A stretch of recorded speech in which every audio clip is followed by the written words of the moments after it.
Preamble.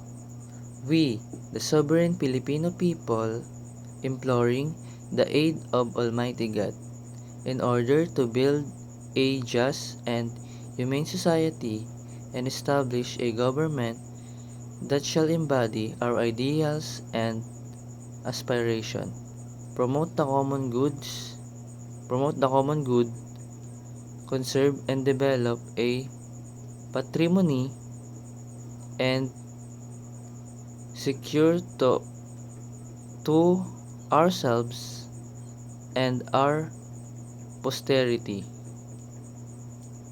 the of blessings of independence and democracy under the rule of law,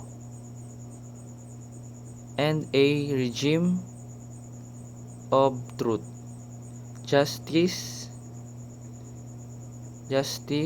freedom, love, equality, and peace. Do ordain and promulgate this Constitution.